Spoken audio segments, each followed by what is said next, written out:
15 megabits per second symmetric, up and down. And that makes it possible to run servers behind the IP address, because I can actually serve up content from my servers at 15 megabits per second.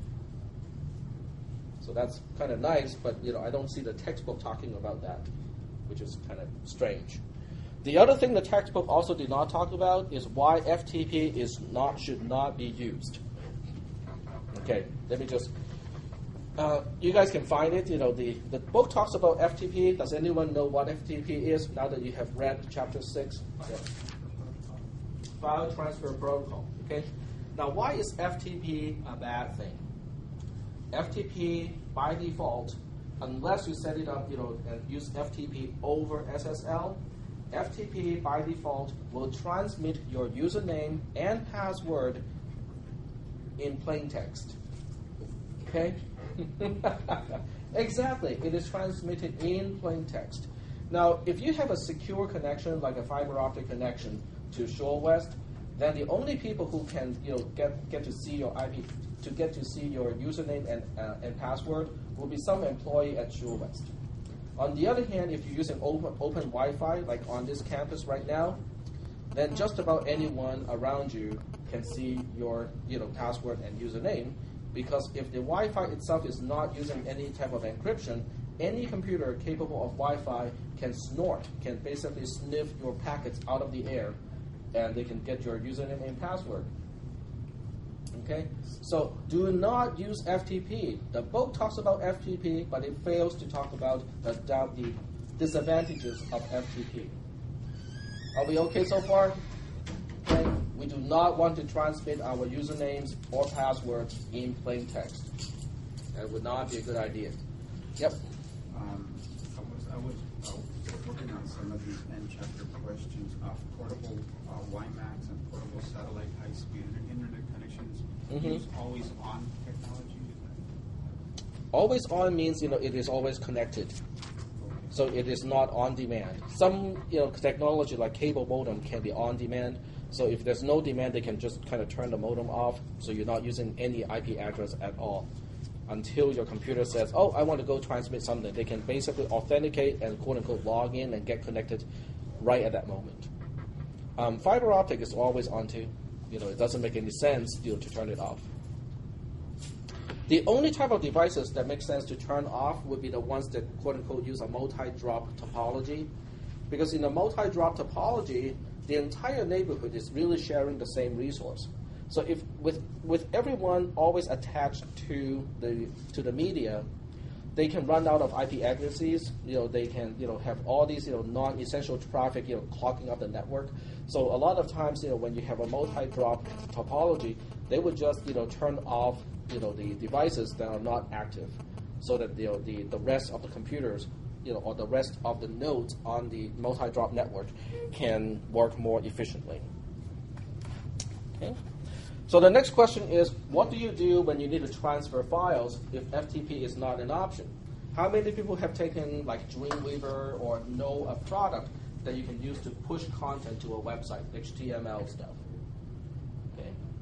You use a Dreamweaver or? I use Dreamweaver in this free program called NewView. Okay. So how do you push content onto a website when you cannot use FTP? Well, the other name is very confusing because it's called SFTP, Secure FTP. Secure FTP, as much as it sounds like FTP, is not FTP at all.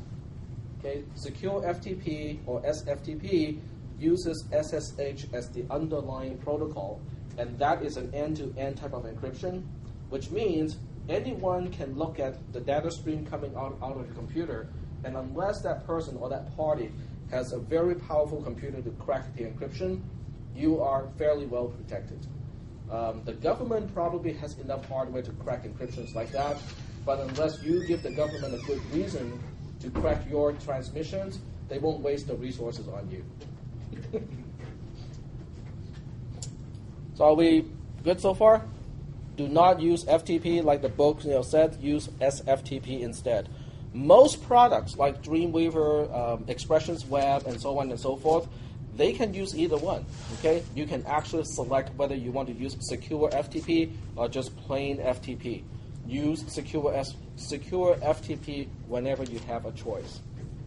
The Power server, which is our on-campus student server, does not support FTP anymore. I kept getting requests from the web teachers and say, okay, how do my students get their stuff uploaded now that FTP is not supported? And I have to tell them, okay, use SFTP, and I would have to find out how to use SFTP instead of regular FTP.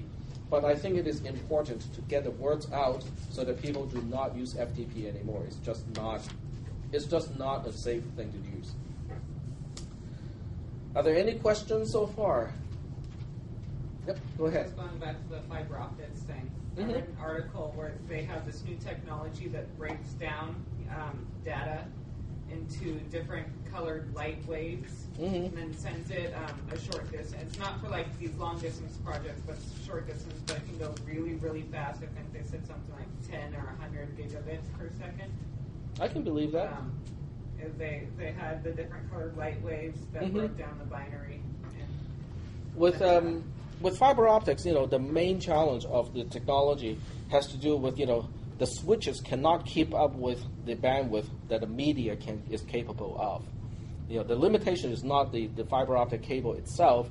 It has to do with a transducer that has to transduce from the optical signal back to electrical signal for routing purposes, and then convert it back into optical data to send it upstream, to Shore West. That is the limitation. That's why they have an upper limit of like 2 gigabits per second. Yep. You mentioned Power server. Now, I use a Power server in my Linux class. Do we have web space on there that we can use, or just store You have space? some web space. I kind of monitor how much space people are using. With your cisc310 class, you guys do not have any web exposed storage. So you can store some stuff on it, but other than using SFTP, there's no way to get it back from the internet. Okay. Any other questions? These are all good questions. No question. Yep, go ahead. BitTorrent is an example of file sharing technology. It's a peer-to-peer. It's a peer-to-peer file sharing type of mechanism. And it quickly replaced all the other peer-to-peer protocols because it is just far superior in terms of the speed of delivery as well as robustness.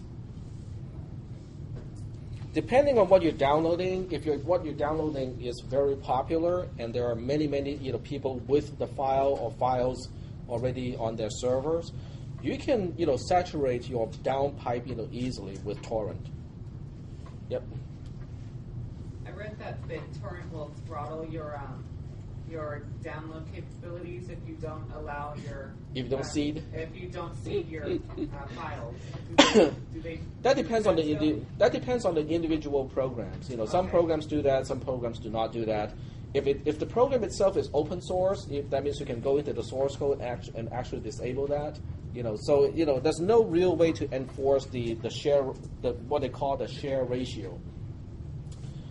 It is if what you're dealing with is a legal thing, like the Knoppix DVD and whatnot, and your bandwidth is not nearly used up, you can actually throttle it yourself and basically say, okay, I want to share this content with the rest of the world. It's perfectly legal. I don't care, if people know that I'm sharing this stuff. You can actually, set aside a particular bandwidth. Like, if you can only afford, let's say, 100 kilobits per second, as a spare, because you've got other stuff to do, you can just allocate 100 kilobits per second for upstream. So that way, regardless of how many clients are trying to contact you to download that stuff, you will only be uploading at the most 100 kilobits per second, at least with that particular torrent. So you can set it up on a per torrent basis, which is kind of nice. Okay. Good question. Good questions. Any other questions related to file sharing, peer-to-peer, that sort of thing? No questions?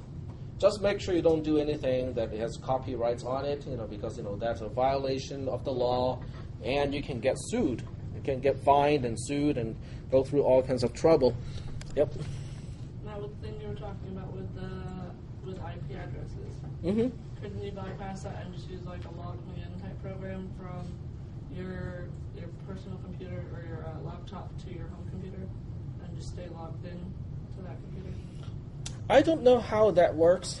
Okay, if you have an IP connection already that is ongoing, and the lease of your IP address, comes up, and your ISP decides to assign you a different IP address, would that connection stay, or would it be dropped? It would still stay? As long as you're logged into that system, it keeps you logged in as if you're logged into a messenger program. Okay, so the transport layer would take care of that. Right. So the transport layer will keep the connection even when your IP address changes. Well, in that case, yes, you can use like SSH to do a port forwarding. Then you can stay connected all the time. So But that's a whole new level of technical skills, to set it up. Okay, so that what she said is interesting. Okay, because what was mentioned was a particular technique called port forwarding. You can also call it tunneling. Okay, so let me just write down the terms here, and I'll write it inside the editor, so that way we can review it later. Okay, so now we have an option 3 because this is actually yet another option. So option 3 is to use tunneling, and I'll put it in quotes, tunneling or port forwarding. This can be used along with SSH, which is a secure shell protocol. With SSH, you have to set up one as a client and one as a server. It really doesn't matter which party is the server and which party is the client. But once you have an SSH connection going on, you can forward ports either way. You can forward a port from the server back to the client or from the client to the server. And the nice part about this is, as she said, if your IP address changes, your SSH connection stays connected. And as long as your SSH connection stays connected, then the forwarded port will also be forwarded normally. So everything should still continue to work. But this requires, okay, let me just write down here, a lot more knowledge in networking. You have to take a networking class to learn how to do this. Or, obviously, you can also read some of my notes that I have prepared for my other classes. For those of you who are curious, you can go to drtag.org/teaches/modules. And then you get a list of all the modules that I have written since, I think it was maybe 2006 or so, okay, maybe 2005, 2006. And one of these, I think, has SSH on it. Okay, using SSH for remote access is probably the module that contains that. Yeah, maybe not. To back up a server. I may not have that. But you can use Google and look up, documentations and tutorials. But it's not light reading. I know that part for sure. Okay. Or you can go to the LogMeIn website, and it shows you how to use it. Sorry? There's a website for the LogMeIn program, and it shows you how to use it. LogMeIn? Okay. LogMeIn.com. Okay. Thank you. Thanks for sharing that. Okay. So are there any other questions, comments about networking? Yep.